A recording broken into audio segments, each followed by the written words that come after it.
After a heated meeting at the White House, Zohran Mamdani, the mayor-elect of New York City, steps out and delivers a fiery attack on President Donald Trump, calling him a fascist and a threat to democracy. The media swarms, cameras flashing, as the question everyone's waiting for is asked.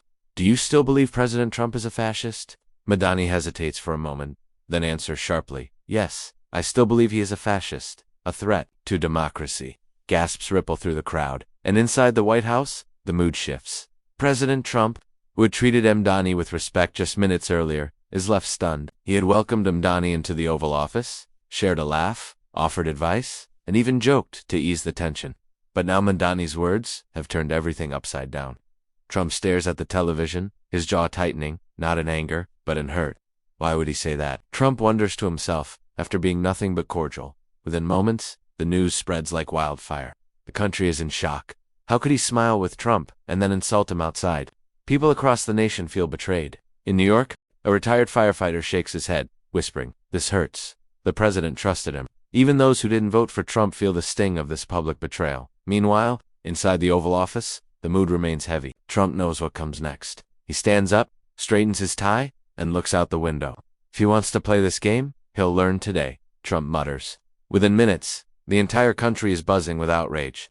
The backlash is swift and intense. The cameras replay Mamdani's words over and over, and people are left wondering how someone could betray the president so publicly. As the nation watches, Trump calmly prepares for his response. He gathers himself, takes a deep breath, and walks into the briefing room. There's no anger on his face, no rush in his step.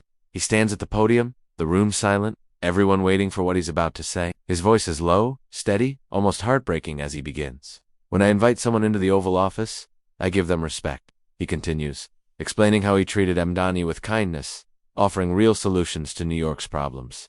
And then, moments later, Mamdani calls him a fascist. Why? Trump asks, his voice heavy with disappointment. The room is silent. Reporters, stunned, lean in as Trump continues. I welcomed him, I listened to him, and I offered him real solutions. And right after that, he called me a fascist. His voice sharpens, no longer just hurt but resolute. If someone wants to call me names, fine. But when someone lies to the American people, that's when we talk. The room shifts, the energy palpable. Trump's response isn't just political, it's personal, and the nation can feel it. His words strike like a thunderbolt. Zohran Mamdani didn't tell you the truth today. He didn't tell you how he begged for federal help. He didn't tell you how New York is drowning because of his policies. He smiled in my face, then used my office for a stunt.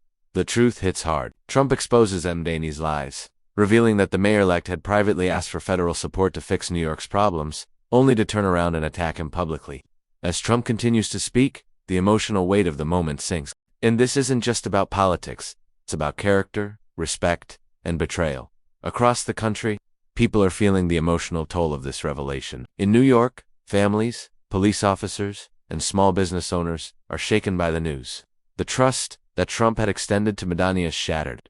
And as Trump speaks, his words aren't just a political counterattack, they're a moral reckoning. Trump's voice remains steady, firm, and unflinching as he continues. You want to know the truth? Zohran Mamdani came to me not as a leader, but as a man drowning in problems he created. He reveals how Mamdani had admitted that New York was struggling under his leadership and asked for Trump's help. Yet Mamdani's public attack only shows one thing: his own desperation, not leadership. The contrast is undeniable. Trump, in his calm, measured response, shows leadership, honesty, and respect. Meanwhile, Mamdani, who came to the White House seeking help, betrays that trust the moment. He steps outside, and the country feels the sting of that betrayal. Trump's final words in the briefing room echo across the nation. If someone sits in front of me and says, "Mr. President, my city is hurting," I listen. I help. But when that same person walks outside and calls me a fascist, that's not politics. That's betrayal. The emotional shift is seismic. Across America, people who had defended Mamdani now question his actions. Even those who didn't support Trump can't help but feel the weight of his honesty, his integrity, and his unwavering respect for the truth. As Trump delivers his message, America is left to reckon with what it means to betray someone who tried to help. As the day wore on, Zohran Mamdani, the mayor-elect of New York, found himself in front of the cameras once again, but this time, the scene was vastly different. The harsh lights, the camera zoomed in. Manny looked small, pale, and overwhelmed. The attack on President Trump had gone viral, and now he was facing the inevitable question. A journalist softly asked, "Do you regret calling the president a fascist after he welcomed you to the Oval Office?" Madani blinked, visibly struggling to answer. For the first time that day, he didn't look powerful. He didn't look confident. Instead, he looked like a man who had just realized the weight of his words. And in that moment, Americans watching from their homes felt something unexpected and emotional exhaustion, a sense of discomfort that had nothing to do with anger, but everything to do with the rawness of the situation.